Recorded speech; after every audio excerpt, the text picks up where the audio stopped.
sitayo na po ako.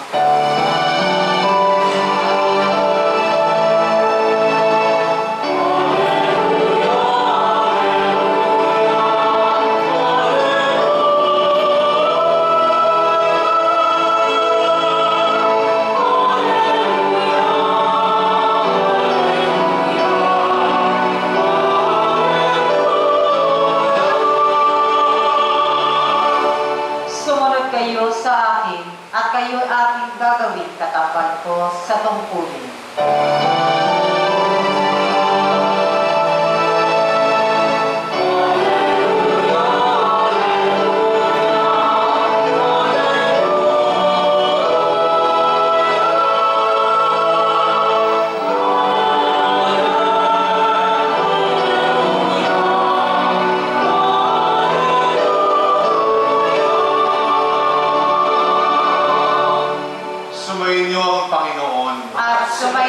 Ang mabuting balita ng Panginoon ayon kay San Lucas. Papuri sa iyo, Panginoon. Noong panahong iyon, nakatayo si Jesus sa baybayin ng lawa ng Genesaret. Pinagkalipungkulan siya ng napakaraming tao na ibig makarinig ng salita ng Diyos. May nakita siyang dalawang bangka sa baybayin. Nakalunsad na ang mga mangingisda at naghuhugas ng kanilang mga lambat. Lumulan siya sa isa sa mga bangka at hiniling kay Simon na may-ari nito na ilayo ng kaunti sa tabi. Naupo siya sa bangka at nangaral sa mga tao. Pagkatapos niyang magsalita ay sinabi kay Simon, "Pumalaot kayo at ihulog ang mga lambat upang manghuli." Sumagot si Simon, "Guro, magdamag po kaming nagpagod at wala kaming nahuli. Ngunit dahil sinabi ninyo, ihuhulog ko ang mga lambat." Gayon na nga ang ginawa nila sa dami ng kanilang huli ay halos magkansira ang kanilang mga lambat. Kaya't kinawayan nila ang kanilang mga kasamahang nasa ibang bangka upang patulong at lumapit naman ang mga napuno ang dalawang bangka na halos lubog. Nang makita iyon ni Simon Pedro, siya ay nagpagirapa sa paanan ni Jesus at nagsabi, "Lumayo po kayo sa akin, Panginoon, sapagkat ako'y makasalanan." Nang kilala siya ng kanyang mga kasama dahil sa dami ng kanyang huli, gayon din sila Santiago at Juan, mga anak ni Zebedeo na mga kasosyo ni Simon. At sinabi ni Jesus kay Simon, "Huwag kang matakot. Mula ngayon, mamamalakaya ka ng mga tao." Nang maitabi na nila ang kanilang mga bangka, iniwan nila ang lahat at sumunod kay Jesus. Ang mabuting balita ng Panginoon. Pinupuri ka namin, Panginoong Jesucristo. Kapayapaan at pawang kabutihan ay sumainyo, mga kapatid, Pax et Bonum. Itinuturo sa atin sa gabi ito, sa linggong ito, ng karaniwang panahon, ang dalawang bagay. Una, ang batayan ng ating pananampalataya. Ano ang kinasasaligan ng ating pananampalataya? Bakit natin nasasabing tayo ay Kristiyano? At pangalawa, ano ang hamon nito sa atin? Ano ang magiging implikasyon ng ganitong pananampalataya para sa atin? Sa ikalawang pagbasa, inilahad sa atin ang batayan ng ating pananampalataya. At ito'y sa pangaral ng pagkatao ni Kristo. Sabi ng iba, ang pagiging Kristiyano ay hindi filosofiya. Ang pagiging Kristiyano ay hindi kalipunan ng mga aral moralidad. Hindi ito isang paraan ng pamumuhay na nagsasabi sa atin ng tama at mali. Pagkos, ang pagiging Kristiyano ay isa na. Ang paniniwala sa katauhan ni Kristo. Na si Kristo ay dumating sa mundo nagpakilala, nagpahayag ng kalooban ng Diyos, namatay upang tayo ay tubusin. Ibig sabihin, bayaran ang ating mga pagkakaputang sa Diyos. At pagkatapos ng mabayaran ito, siya'y namuhay na magpuli. Ito yung ugat ng pagiging Kristiyano. Ito yung bukod. Pag nagkulang dito, hindi ka Kristiyano. Kaya ang mga taong naniniwala na may Jesus, pero hindi siya kinikilala ng Kristo o hindi siya kinikilala ng Diyos, hindi Kristiyano. The very person of Christ is the very reason for Christianity. Tayo ay hindi lamang basta naniniwala sa mga aral. Pinaniniwalaan natin yung aral, tayo ay nagsasaayos sa ating buhay ayon sa aral dahil sumusunod tayo kay Kristo. We have to get to know Christ. There has to be an encounter. Kaya ang mahalagang tanong, sino si Kristo para sa inyo? Personal ba si Kristo sa inyo? And this is an uncomfortable question for many Christians and Catholics. Kasi yung mga Protestante, nila ko si Kristo personal kasi I have faith in Him. Pero ang tanong doon is, how real is Jesus to you? Do you, when say you believe Him, pwede kasi, I believe by Jesus, but He's a historical figure. You believe by Jose Rizal. You believe by Andres Bonifacio. Pero, namumuhay ka ba sa ayon sa diwa ni Jose Rizal? Ikaw ba'y naniniwala sa diwa ni Andres Bonifacio? Alam mo may Andres Bonifacio, alam mo may Jose Rizal. Pero, alam din natin may Jesucristo. Pero ang pinagkaiba natin, dahil kilala natin kung sino siya, at kung ano yung bigat at halaga ng ginawa niya, sa Kanya tayo kasalanan. At hindi ko matitipid ang pagdidiin dito. Kasi ngayon, Year of Hope. Jubilee Year of Hope.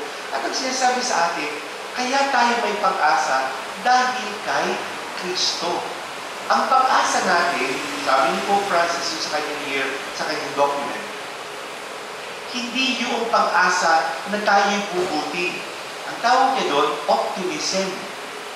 Hindi dahil tayo may pag-asa kasi alam natin bukas is better than today. Hindi tayo may pag-asa kasi uunlad ang buhay natin. Hindi tayo may pag-asa kasi magkakaroon tayo ng kalusugan, gagaling tayo sa karamdaman. Hindi tayo may pag-asa kasi papasa tayo sa board at aangat tayo sa buhay. Hindi yun ang pag-asang itinutukoy sa atin ng Year of Hope. Kasi kung yun lang din daw, kayang-kayang sirain yun ng mundo. Pwede nagpagod ka sa pag-aaral para makapasa sa board, bumagsak ka pa rin. Pwede nang pagsusumikap ka maging malusog, pero kahit iti tumanda, biglang kung kailan matanda ka na, saka ka magkakakansa. Yung sino yung mababait, sila yung minamalis. Right? Kaya, hindi yung pag-asa ay nakabasa sa optimism. Ang ating pag-asa ay dahil si Kristo ay namatay para sa atin at nagsabi siya, kung ikaw ay maniniwala sa akin, sasampalataya sa akin, susugal sa akin, mamumuhay sa ayon sa turo ko, may buhay na walang hanggan. Kung sa akin ka susugal, wala kang dapat asahan sa mundo maliban sa aking pangako, dadalhin kita sa langit. And this is a radical shift. Why? Kasi ibig sabihin nun, kahit pumalpak ang buhay natin, magiging matuwid tayo.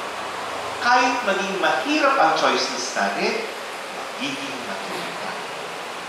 Lahat ng choices natin, nakasalalay kung ito'y makatutulong sa atin matugunan at sundan si Kristo. Wala sa ating alwan ng buhay, wala sa blessings, wala sa kung anumang answered prayers, ang ating pananampalataya. Kaya ma-answer yung prayers natin o hindi, basta ako mamumuhay sa kanon sa turo ni Kristo. This is radical. Why? Kasi all our choices are based on this. Eleksyon ngayon, paano may pipili ng kandidato? Sa kanon sa turo ni Kristo. sino ang boboto ko ba o hindi at all? Ano ang kalooban ng Kristo? Ano ang position mo sa divorce? Ano ang position mo, opinion mo sa gay marriage? Ano ang opinion o position mo sa comprehensive sex education? Ano ang kalooban ni Kristo? Hindi personal opinion mo. Our personal opinions are secondary to Christ. Isinasaayos natin ang sarili natin para maging kawangis si Kristo. It is not Christ that will change.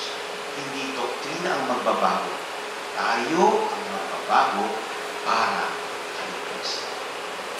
And this, dun pala, means He is the non-negotiable of our life. Secondary pala dun. Kaya ganun yung sabi dun sa first reading. Kapag nalaman daw niya yung glory ni Lord, Lord, lumayo ka. Pero siya ang magbibigay sa kanyang dila. Anong response niya? Sino aking susuguin? Sabi ng Panginoon. At ang kanyang response, ako po. Ako po ang bumili. Sa Ebanghelyo, dumating at nangaral muna si Kristo.